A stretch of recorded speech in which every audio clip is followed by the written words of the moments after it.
Thanks for joining me today. Got the little Fiat 500 here. The front brakes, the discs are all corroded, so we're going to change the front brake disc. And the pads, I'll put all the links in the description, as you always do. First things first, let's get that bonnet open, pull the lever. Just pop it off the latch there. We need to get into the reservoir there, just check it, make sure we've got a bit of room in there. So we want it below the maximum if possible.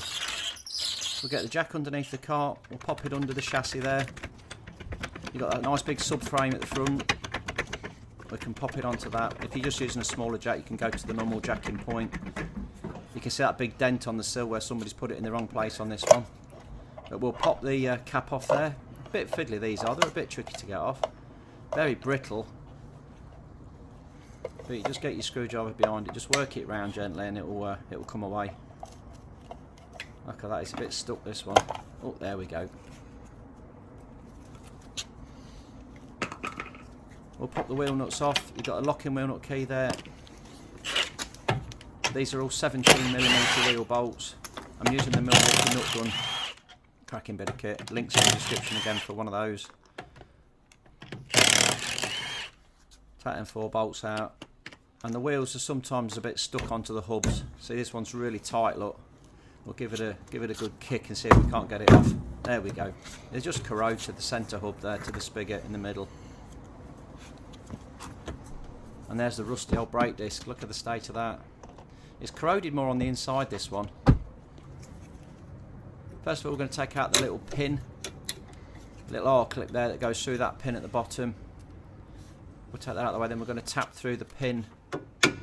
It's a bit corroded, this one, but it took a bit of shifting, a bit of a tap there. We'll just knock that through with a punch. Pull the pin out and then we can lift that caliper up. Get a screwdriver in, just give it a little prise. The brake pads themselves on this aren't massively worn out. We check the little slider there, we just give that a wiggle left to right. That should be nice and smooth and free. If it's a bit sticky, we'll have to put some, just to take it out and lubricate it. But we'll tap these pads, they're a bit tight in the carrier. Like I said, they're not too worn down, but the disc is a bit corroded on this one, so we're going to change it. It's been squeaking and making a bit of a noise. We've got a little bit of judder on there, so we're gonna swap this out. We'll do both sides. We'll pop a socket there onto that caliper bolt. I'm going to use an adapter here to get me from the 1/2 inch to 3/8, and we've got that universal joint there for the impact one. Links again are in the description. We'll lift that out of the way. We can drop the socket onto those 2 nuts there. And once we take these off, the whole caliper will just come away from the hub, allowing us to remove the disc.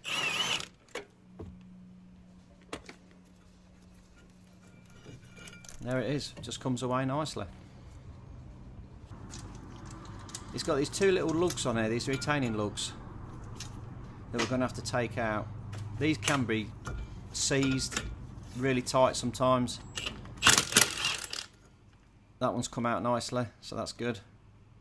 And you can see there, they just help to hold the disc in place, and also they're a locator for the wheel when you're putting it on, just to hold it while you're locating the wheel bolts. That one's come out nicely as well, so that's good. This disc will just tap off now. Give it a little tap from behind and there it is. You can see that there.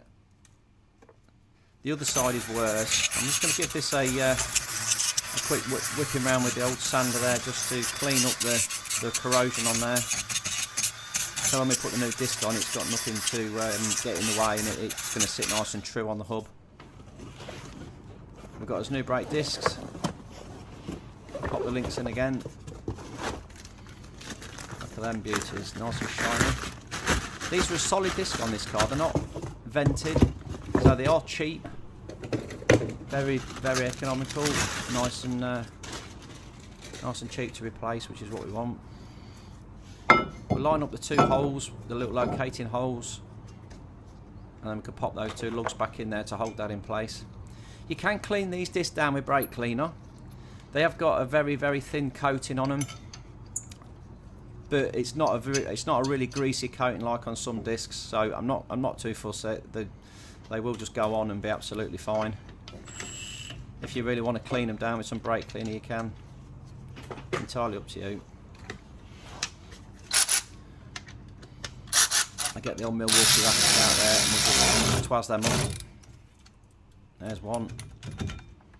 Not going to be too tight with these, just nip them up nicely.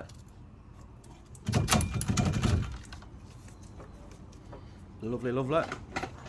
Let's have this caliper. We're going to give that a clean. Got a bit of emery cloth there.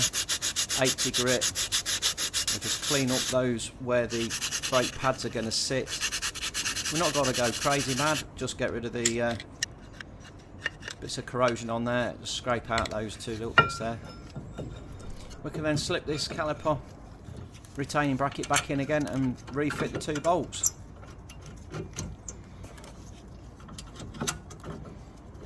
Just put them in finger tight to start with, both of them, and then we'll just nip them down.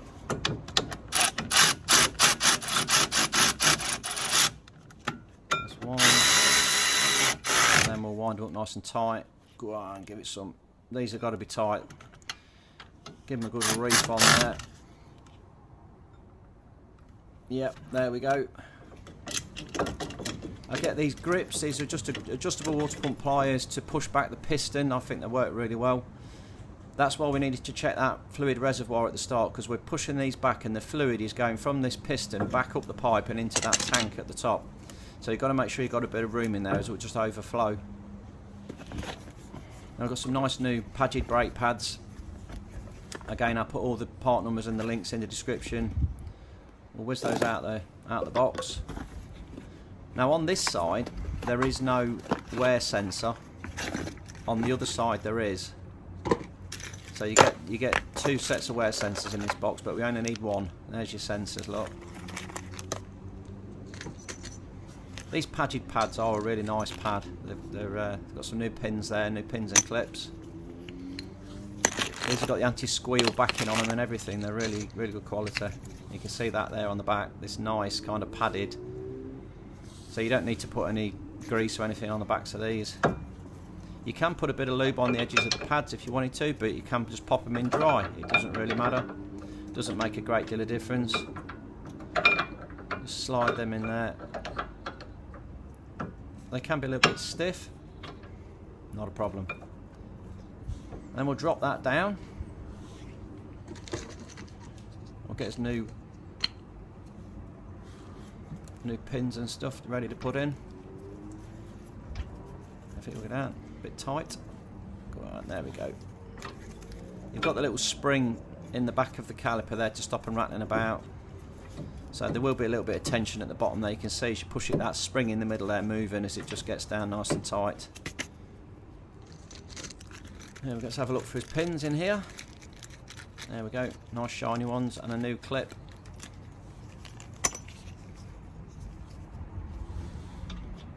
Slide that through, and that just holds the caliper in place. It doesn't have any load bearing on it or anything. It is literally just a retaining clip and pin.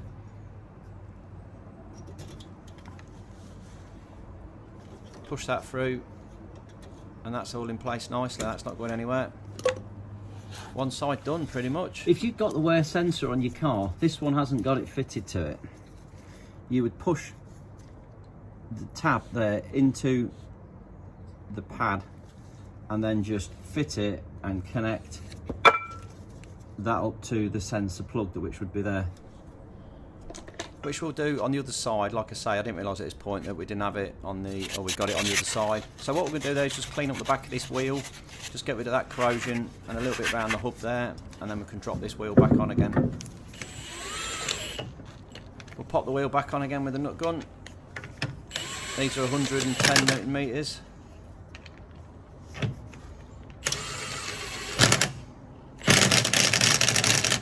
Just bang them up nicely.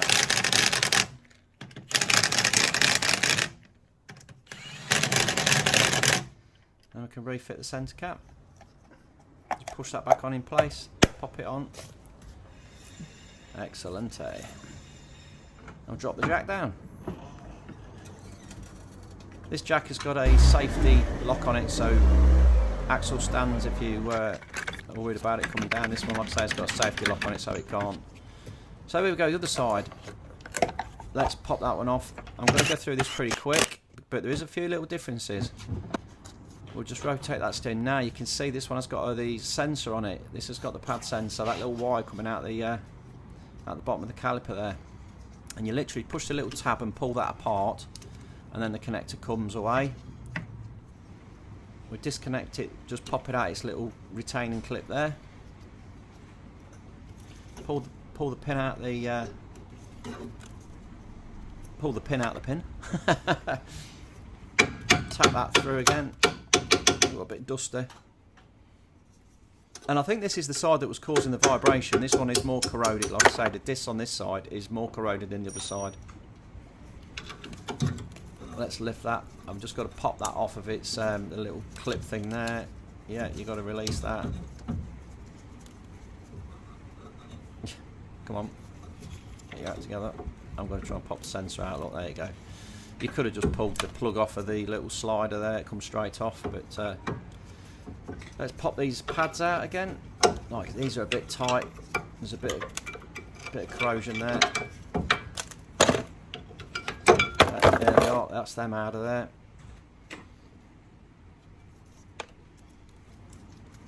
Yep, the slide is nice and free, which is what we did on the other side as well. Got to make sure that's free, and then we can, there we go, have a look at this sensor and just release the plug. That just slides forward and off it comes. Away with the old one. Right, let's get this caliper off its bracket. Remove the two retaining bolts. You can just use sockets and ratchets and stuff. You don't need the impact gun to do it. They can be tight though, those. Just pull that whole thing off again. These are not a massive caliper. Hanging it on the hose is not going to do any damage. Now this is a problem, look. Ping the end off that. Like I said on the other side, they can be really tight and corrode. One of them is seized in the hub. This side has come off, which is nice. Okay. So we've got one of them that's still okay. Like I say, all these do is just hold it in place while you put the disc on. You can see the broken one there. We're not too worried about that. That can stay there. We'll give that a good clean round with the Milwaukee sander again. Up on the new disc.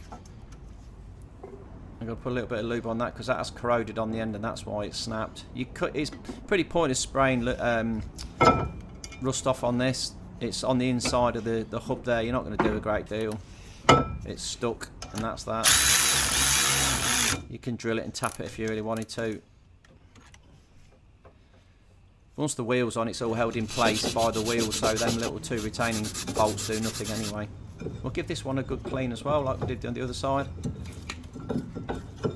And we'll get that back in position and get the two bolts through.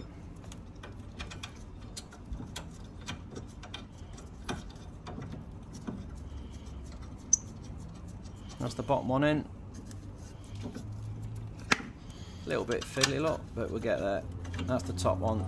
That's them started. Now we can whiz them back up again.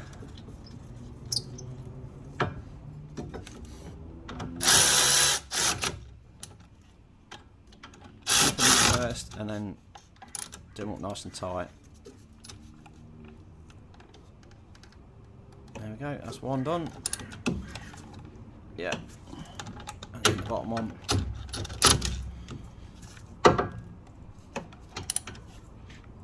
Bingo. I'm going to show you we can put a bit of lube on these pads. I didn't do it on the other side, but it's up to you. Like I say, you don't need to, but you can just put it on the contact points there. I sometimes find though that it has a counter effect because the dust sticks to the grease and it clogs up more. Okay, so the one with the sensor on it, we're going to clip that into the bottom.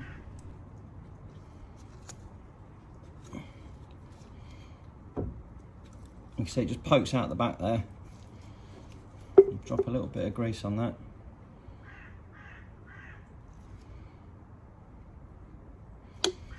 and then we'll feed that in.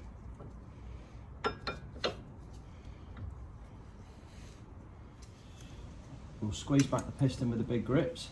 Just drop them on there, just push that all the way back in. Like that. We'll lower that down.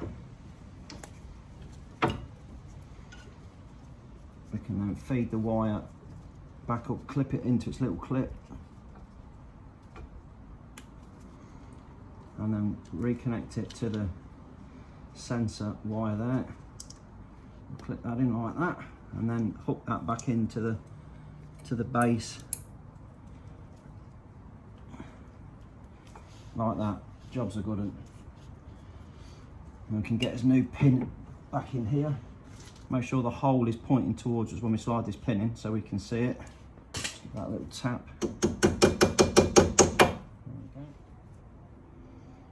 We'll get his pliers there, push that through, and that's all located nicely. Right, let's get the wheel back on.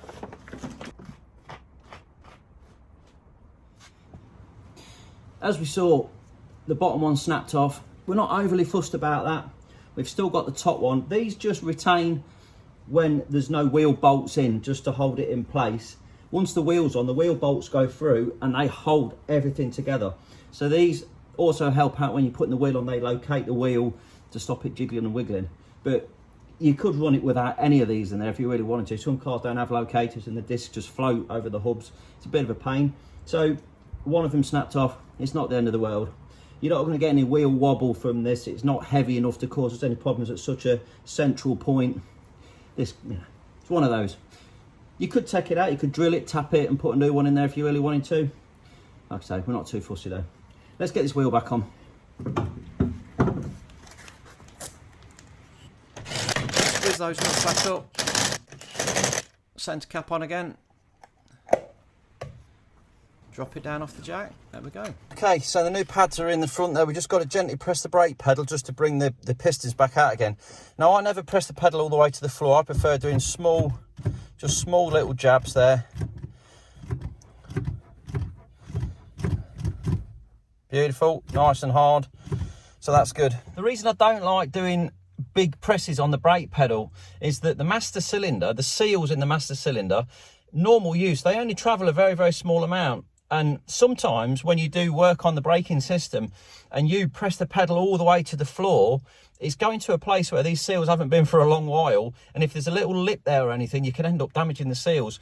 So you're creating another problem with the car. If you do small little jabs, it still brings the piston back out again, but the master cylinder's not going anywhere. It's not been for a long while. So you can just save yourself a bit of trouble in the long run.